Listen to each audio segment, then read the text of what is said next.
Hello guys, आपका मेरे channel smart study में स्वागत है। आज हम डायरेक्टरेट ऑफ एजुकेशन की तरफ से दी जाने वाली वर्कशीट नंबर 12 करेंगे, जो कि क्लास 8 की है और सब्जेक्ट है इंग्लिश। ये वर्कशीट 26 अगस्त 2021 की है। तो आइए शुरू करते हैं आज की worksheet. Poem the ant and the cricket. Remember a fable story open with animal as a character that convey a moral story. देखो क्या कहा जा रहा है कि यहाँ पे एक काल्पनिक स्टोरी है जो क्या करती है, आप ऐसी स्टोरीज याद कीजिए जो एनिमल से रिलेटेड होती है, जिसमें करेक्टर्स क्या होते हैं, एनिमल्स होते हैं, और वो क्या करती है, मोरल कन्वे करती है, आपको कोई शिक्षा देकर जाती है। तो अभी तक हमने देखा अंट और क्रिकेट के बीच में स्टोरी चल रही थी, अंट और झिंगुर के बीच में एक स्टोरी चल रही थी, जिसमें क्या था कि झिंगुर पूरे जो समर में क्या करता रहता है, गाना गाता रहता है, सिंगिंग करता रहता है, लेकिन कुछ भी अपने लिए कुछ जोड़ कर नहीं रखता है, फूड। इसीलिए जब जैसे ही विंटर आती है तो वो कुछ फूड देखता है, तो उसके पास में कुछ भी फूड नहीं होता, इसीलिए वो अंट के पास जाता है हेल्प के लिए। लेकिन उस समय अंट उससे पूछते कि तुमने समर में क्या किया। तब अंट कहता है कि मैंने तो सिंगिंग करते हुए सारा टाइम वेस्ट कर दिया, मैंने कुछ भी नहीं स्टोर करके कुछ नहीं रखा इस समय। अब हम इसका लास्ट पैनो देखते हैं। देखो इसमें क्या कहा गया है, समझते हैं इसको। This ending he huskily lift the wicket and out of the door turn the poor little cricket. देखो क्या कह रहा है। अब इतना जब अंट उसे कहते हैं कि तुमने पूरे समर में क्यों कुछ अपने पास में नहीं रखा, जब अंट से ये बात बोलती है क्रिकेट की क्यों नहीं रखा, तब वो क्या करती है, जो हस्कली मतलब बहुत तेजी से क्या करती है, लिफ्टेड द विकेट, अपना दरवाजा मतलब अपने जैसे कहते हैं ना, हाथ पर खड़े कर देते हैं, भाई अब मैं तुम्हारी कोई भी मदद नहीं कर सकती हूँ। जब तुमने टाइम था उस समय हेल्प अपनी मदद खुद नहीं की, अब तुम मुझसे मदद क्यों मांग रहे हो। And out of the door turn the poor litre, और अपना दरवाजा जो है जोर से बंद कर देती है क्रिकेट की तरफ, और क्रिकेट क्या करता है, पीछे की तरफ देखता है। Folk call this is a fable, I warrant it is true. अब यहाँ पे देखो क्या कह रहा है कि जो राइटर है वो ये कह रहे हैं कि फोक मतलब कि लोग कहते हैं कि ये स्टोरी क्या है, फेबल मतलब कि काल्पनिक है, भी कल्पना पर आधारित है ये story. I will want to it true, और जो लेखक है वो कहता है कि मुझे ऐसा लगता है कि ये एक सच्ची कहानी है, ये एक ट्रू कहानी है, ठीक है। Some cricket have 4 legs and some have 2 legs. तो देखो यहाँ पे क्या कह रहा है कि सम क्रिकेट, कुछ क्रिकेट्स ऐसे होते हैं जिनके पास, कुछ झिंगुर ऐसे हैं जिनके पास 2 लेग्स होती है और कुछ के पास 4 लेग्स होती है। मतलब यहाँ पे देखो क्या कहा जा रहा है, 2 लेग्स का मतलब है कि ह्यूमंस, कुछ ह्यूमंस भी ऐसे होते हैं, कुछ क्रिकेट्स भी ऐसे हैं जो क्या कर रहे हैं, जब उनका मेन टाइम होता है उस समय वो आराम करते रहते हैं, मेहनत नहीं करते, और जब उन पर कुछ प्रॉब्लम आती है तब उन्हें लगता है कि हमारा टाइम खराब है, हमने कुछ भी नहीं किया।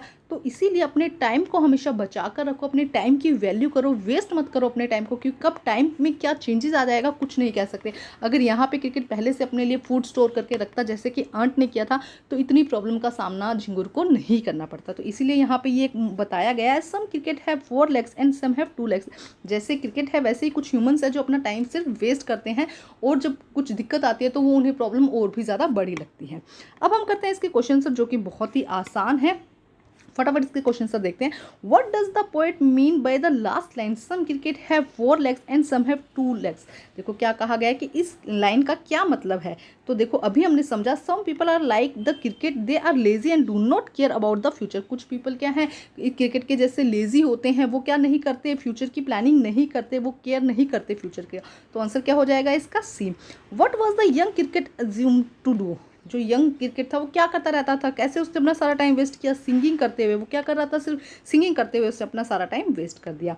When was the cricket happier, cricket कब हैप्पियर था, रेन इन विंटर में, विंटर इन ऑटम में, एंड समर एंड स्प्रिंग में। देखो उस समय वो क्या था, हैप्पी था, उस क्या करता रहता था, सिंगिंग करता रहता था। तो हमने पढ़ा था लास्ट वर्कशीट में, समर एंड स्प्रिंग में क्या करता रहता था, विंटर जो क्रिकेट था वो सिंगिंग करता रहता था, उस समय वो क्या था, हैप्पियर था। वाई डिड ही कंप्लेन, अब जो झिंगुर था या जो क्रिकेट था वो कंप्लेन क्यों कर रहा था, because he was tired, because he was thirsty, because his cupboard was empty in winter. उसकी जो कबर्ड थी वो क्या थी, एम्प्टी हो गई थी ना, विंटर में क्या उसने कुछ स्टोर करके तो रखा ही नहीं था, इसलिए उसकी जो कबर्ड थी फूड वाली वो क्या थी, अब एम्प्टी थी। तो ये थे 4 क्वेश्चन। अब हम देखते हैं क्वेश्चन नंबर 5। देखो क्वेश्चन नंबर 5 में क्या कहा गया है, why did cricket go to the ant, ant के पास क्यों गया था, क्या चाहिए था उसको, शेल्टर चाहिए था और फूड चाहिए था, for the shelter and the food. Okay, next देखते हैं क्वेश्चन क्या कहा गया, गिव द टू अपोजिट, यहाँ पे कुछ अपोजिट है, एम्प्टी, एम्प्टी का क्या हो जाएगा, फुल, एम्प्टी मतलब कि खाली, और फुल मतलब कि भरा हुआ, वोम, वोम मतलब कि गर्म, और उसका क्या हो जाएगा, कोल्ड, कोल्ड मतलब कि ठंडा।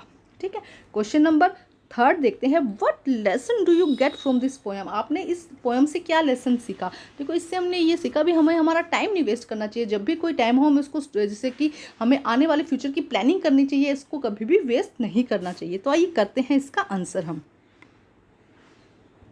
तो देखिए इसका answer, what lesson do you get from this poem, हमें इस पोएम से क्या लेसन मिलता है कि अगर हम फ्यूचर की प्लानिंग नहीं करेंगे तो आने वाले टाइम में क्या होगा, हमें उसका भुगतना पड़ेगा। देखो, if one does not think for future today, अगर अभी आप क्या करते हैं फ्यूचर के बारे में नहीं सोचते ड्यू टू लेजीनेस, की और रीज़न क्या है उसका, लेजीनेस की वजह से अगर आप अभी फ्यूचर के बारे में नहीं सोचते, then he destined to the suffer tomorrow, इसीलिए उसको क्या होगा, टुमारो मतलब आने वाले कल में कुछ ना कुछ भुगतना पड़ेगा। तो ये हमें इस पोएम से शिक्षा मिलती है, हमें मोरल मिलता है इससे कि हमें क्या सीखना है। If one does not think the future today due to laziness, then he destined to the suffer tomorrow, इसलिए उसे क्या होगा, आने वाले टाइम में भुगतना पड़ेगा। इसलिए हमें क्या है, आगे की प्लानिंग करके रखनी चाहिए। आपको आगे का प्लान करके रखना चाहिए कि आपको कब कौन सा लेसन रीड करना है, पढ़ना है, अपना टाइम बिल्कुल भी वेस्ट नहीं करना है। तो ये थी आज की वर्कशीट कंप्लीट करके अपने टीचर से चेक करवाइए और प्लीज़ मेरे चैनल को लाइक कीजिए, सब्सक्राइब कीजिए और शेयर कीजिए। Thank you guys.